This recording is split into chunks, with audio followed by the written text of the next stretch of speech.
year for China flavoured subjects.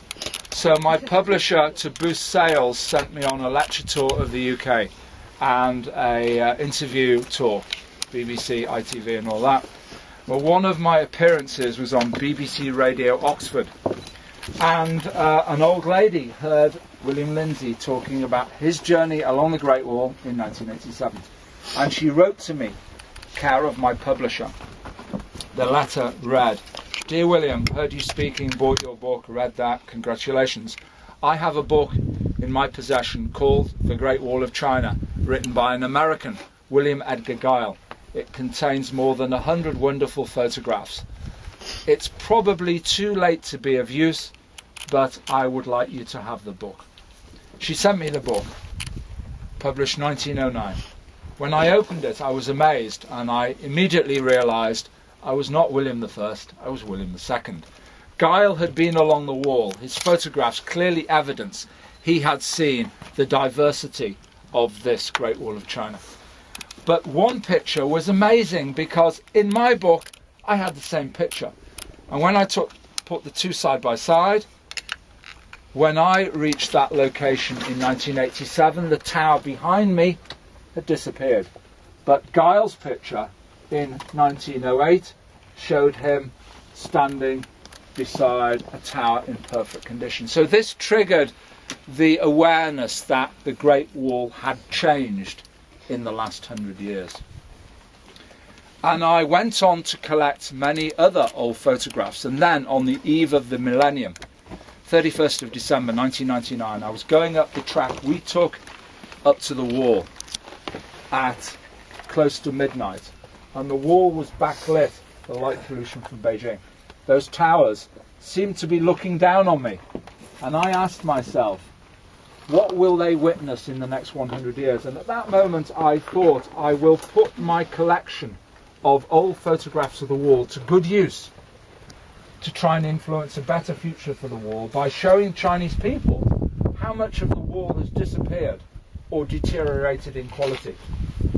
So the concept of revisiting the Great Wall with old photographs dawned at that point.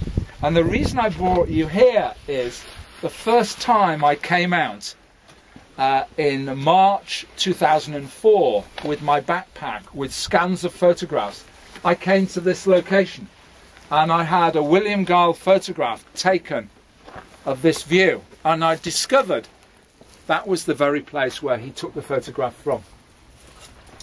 And well, that work went on to be very successful, 2004 to 2007.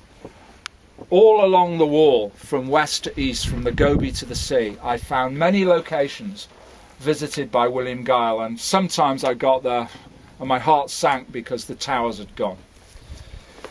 It was a very successful project in that we had an exhibition in Beijing, and that really allowed, Chinese people, Chinese officials to see the changes that had befallen the wall. But the icing on the cake happened in 2008 for two reasons. There was so much on the web that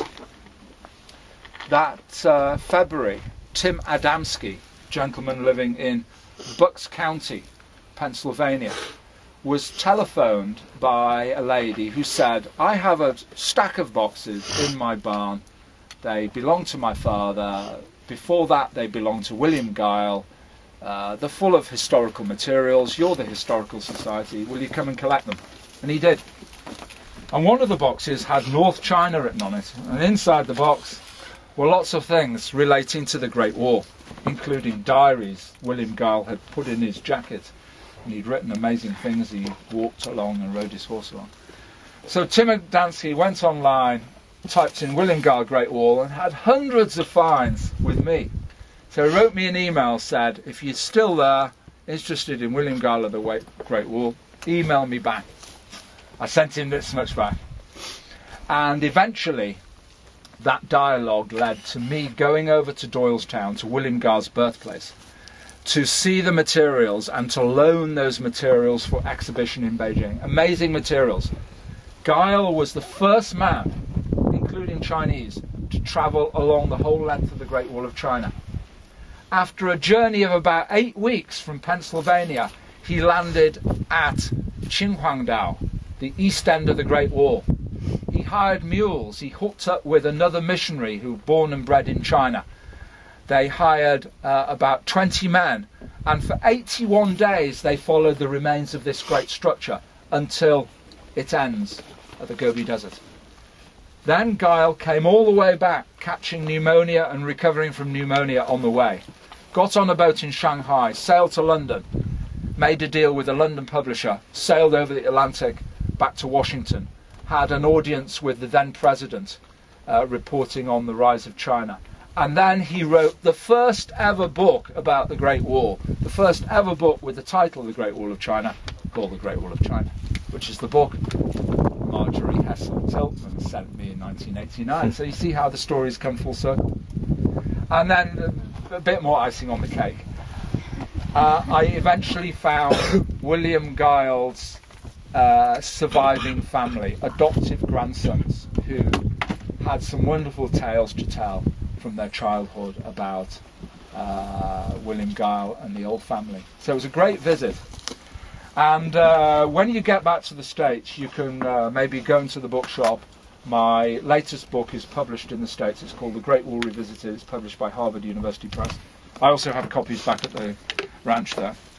But when you watch the documentary in the end of April, you'll probably think, why hasn't William mentioned this amazing project? The reason is, it's too good to mention. It needs a documentary of its own. So we have it script written, a 2-part history special that will be made in 3D, providing an investment bank signs the check. And we're very close. So hopefully on your 3D channel, or maybe on National Geographic in 2012, 2013, you'll see a program called The Wall of Two Williams. Nice. Thank you.